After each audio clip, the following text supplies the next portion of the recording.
नमस्कार, स्वागत है आपका बिहार समाचार में। सबसे पहले खबरों को आप सुर्खियों में देखिए। मुख्यमंत्री नीतीश कुमार जी ने जनता को दिवाली का गिफ्ट दे दिया है। 39,000 से भी ज्यादा पदों पर शिक्षकों की बम्पर बहाली का ऐलान कर दिया। बिहार वालों के लिए बड़ी खुशखबरी है। खान सर ने मुख्यमंत्री नीतीश कुमार जी से बात करके बिहार में होने वाली चौथे चरण की शिक्षक बहाली में डोमिसाइल नीति लागू कर दी है। बिहार की नौकरी सिर्फ बिहार वालों को मिलेगा। जहरीली शराब से हो रही मौत पर बीजेपी भी भड़क गई है। बीजेपी नेता ने कहा कि नीतीश कुमार पर कानूनी कार्रवाई हो और सर्वदलीय बैठक बुलाकर जल्द से जल्द शराबबंदी खत्म करें नीतीश कुमार। बीजेपी के नेता बोले कि नीतीश कुमार जी ने बिहार में शराब माफियाओं को छूट दे रखी है और इसके लिए कमीशन के रूप में उन्हें हर साल 10,000 करोड़ रुपए आता है। सम्राट चौधरी के बाद अब तेजस्वी यादव ने कहा है कि बिहार के हर गली में दारू की दुकानें खोलने वाले नीतीश कुमार हैं। इन्होंने ही बिहार वालों को शराबी बनाने का काम किया है। बिहार में चक्रवाती तूफान डाना ने तबाही मचाना शुरू कर दिया है। बिहार के अधिकांश जिलों में मौसम विभाग ने भारी बारिश का अलर्ट जारी कर दिया। तेजस्वी यादव ने नीतीश कुमार की पार्टी जदयू का नया नाम दिया है जे फॉर जहां, डी फॉर दारू और यू फॉर अनलिमिटेड। दिवाली और छठ के मौके पर शिक्षकों को काफी कम छुट्टी मिली है। इसके लिए लगातार शिक्षकों में आक्रोश है और अब महा आंदोलन करने की तैयारी कर लिए हैं। बिहार वालों को केंद्र सरकार ने बड़ा तोहफा दिया। अयोध्या से सीतामढ़ी तक रेलवे लाइन के दोहरीकरण पर केंद्रीय कैबिनेट में मुहर लग चुकी है। शराबबंदी वाले बिहार में शराब माफियाओं का राज चल रहा है। मजाल है कि कोई शराब माफियाओं के खिलाफ कुछ भी बोल दे। देखिए, एक व्यक्ति ने कहा तो उनके मुंह में अपराधियों ने मार दी गोली। सम्राट चौधरी ने यहां तक कह दिया है कि नीतीश कुमार जी शराबबंदी को खत्म कीजिए वरना पता भी नहीं चलेगा कि जदयू किस पंछी का नाम है। तो आज बिहार की बड़ी खबरों को विस्तार से बात करेंगे। इससे पहले आपसे एक छोटी सी अनुरोध है, कृपया वीडियो को एक प्यारा सा लाइक अवश्य कर दीजिएगा। आपका लाइक करना ही हमारी मेहनत का फल होता है। बिहार में डाना तूफान ने तबाही मचाना शुरू कर दिया है। 3 दिन तक पूरे बिहार में आंधी तूफान के साथ भारी बारिश का अलर्ट जारी किया गया। देखिए, बंगाल की खाड़ी में उठा चक्रवाती तूफान डाना एक गंभीर चक्रवाती तूफान का रूप ले चुका है और इसका व्यापक असर अब बिहार में भी दिखना शुरू हो गया है। राजधानी पटना समेत बिहार के कई जिलों में काले बादल छा गए हैं और बिहार के 23 जिलों में सबसे खतरनाक वाली बारिश का अलर्ट मौसम विभाग ने भी जारी कर दिया। और जैसे ही ये तूफान हटेगा, बिहार में खतरनाक तरीके से ठंड भी बढ़ जाएगी। मौसम विभाग के अनुसार इन जिलों में सबसे ज्यादा बारिश हो सकती है। ये जिले हैं सुपौल, अररिया, किशनगंज, सहरसा, मधेपुरा, पूर्णिया, कटिहार एवं दक्षिण बिहार के झारखंड से सटे जिले भागलपुर, बांका, जमुई, मुंगेर, शेखपुरा, नालंदा, जहानाबाद, लखीसराय, नवादा और गया। इसके साथ ही बिहार के अन्य जिलों में हल्की बारिश होने की संभावना जताई गई। नीतीश कुमार जी ने एक और दिवाली गिफ्ट दे दिया है। 39,000 से भी अधिक पदों पर निकाल दी गई है बम्पर बहाली। देखिए, बिहार में तीसरे चरण के तहत माध्यमिक और उच्च माध्यमिक विद्यालयों में 39,391 शिक्षकों की नियुक्ति होगी। एक बड़ी घोषणा कर दिए है नीतीश कुमार जी ने। देखिए, शिक्षा विभाग ने आरक्षण रोस्टर क्लियरेंस के बाद वैकेंसी की संख्या सामान्य प्रशासन विभाग को भेजी है। आरक्षण रोस्टर क्लियरेंस के बाद माध्यमिक में 17,018 शिक्षकों के साथ उच्च माध्यमिक में 22,373 शिक्षकों की बहाली होगी। इन पदों पर नियुक्ति के लिए कोई नया एग्जाम नहीं लिया जाएगा, बल्कि इन पदों पर रिक्तियां तीसरे चरण की शिक्षक बहाली परीक्षा के रिजल्ट के आधार पर ही भरी जाएगी। साथ ही बिहार के उच्च माध्यमिक विद्यालयों में 6,061 प्रधानाध्यापक की भी बहाली होगी। अब रही बात कि रिजल्ट कब आएगा, तो देखिए, तीसरे चरण की शिक्षक बहाली परीक्षा का रिजल्ट नवंबर के अंत तक या दिसंबर के पहले सप्ताह में जारी हो सकता है।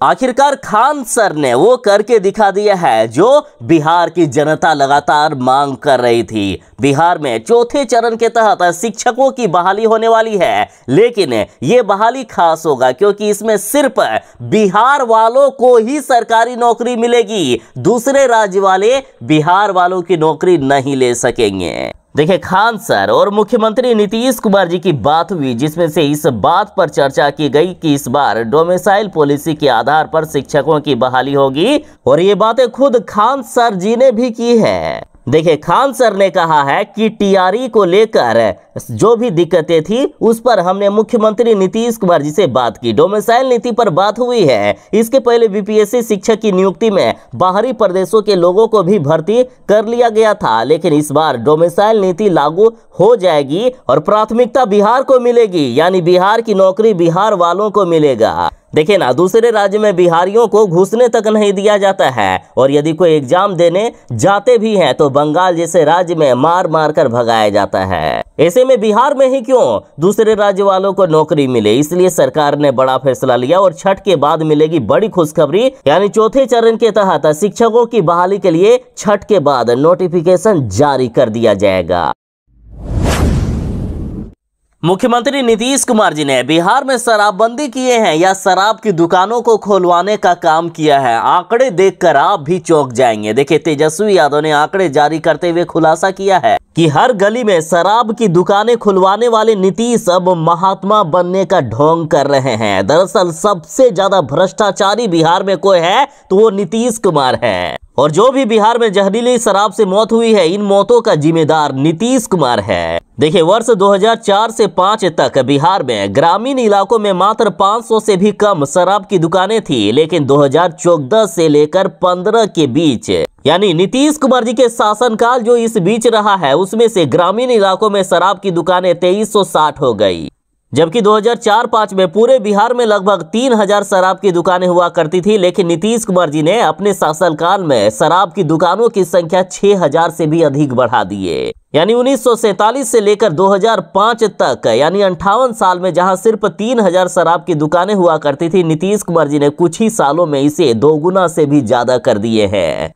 हर गली हर मोहल्ले में शराब की दुकानों को खोलने के बाद जब लोग शराब पीने के आदी हो गए, तब नीतीश कुमार जी ने शराबबंदी लागू किया। उसके बाद होम डिलीवरी करवाई जाने लगी, और बिहार में जो भी शराब जब्त होता है तो उस पर तेजस्वी यादव बोले हैं कि जदयू नेताओं, शराब माफिया और पुलिस के अधिकारी की मिली भगत से ये शराब बाजारों में बेचा जा रहा है। साथ ही सरकारी आंकड़ों के अनुसार 8,43,000 मामले दर्ज किए गए हैं शराबबंदी में, जिसमें से कुल 12,07,000 लोगों को गिरफ्तार किया गया है। इन 12,07,000 लोगों में 95% दलित और दूसरे वंचित जातियों के लोग हैं, यानी शराबबंदी के नाम पर सबसे ज्यादा शोषण इन गरीबों का, इन दलितों का नीतीश कुमार जी कर रहे हैं। और जिस समाज में गरीबों को परेशान किया जाता हो, दलितों को परेशान किया जाता हो, वो समाज आखिर कैसे वृद्धि करेगा, बताइए।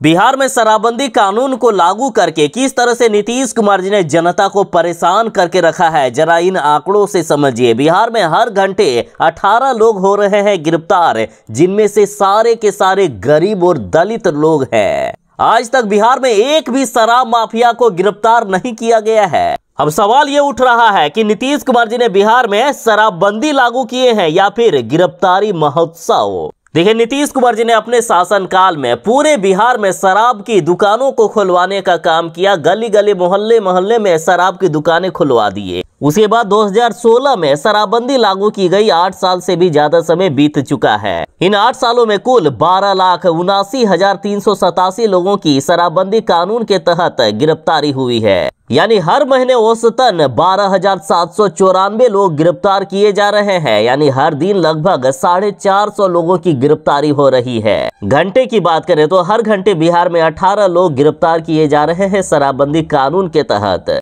बिहार वाले चाहे मरे या कुछ भी हो, नीतीश कुमार जी में दया नाम की कोई भी चीज नहीं बची है। लेकिन बीजेपी को आखिरकार दया आ गई। देखिए, कुछ दिन पहले बीजेपी नेता का बयान सामने आया था कि नीतीश कुमार जी सर्वदलीय बैठक बुलाकर जल्द से जल्द शराबबंदी कानून को खत्म करें। और भले ही अभी सम्राट चौधरी बिहार के उप मुख्यमंत्री हैं और सत्ता में हैं, इसलिए खामोश है, लेकिन सम्राट चौधरी के मन में भी नीतीश कुमार के खिलाफ कितना आक्रोश है। देखिए, नीतीश कुमार जी पर सम्राट चौधरी ने कहा कि शराब माफिया से प्रत्येक साल 10,000 करोड़ रुपए का वसूली करता है नीतीश कुमार की पार्टी जदयू। इन्होंने कहा है कि नीतीश कुमार जी ने बिहार में शराब माफियाओं को खुली छूट दे रखी है। इन्होंने यहां तक कह दिया था कि इस बार के विधानसभा चुनाव में ये पता भी नहीं चलेगा कि जदयू किस पंछी का नाम है, जनता उन्हें उखाड़ कर फेंकने का मन बना लिए हैं।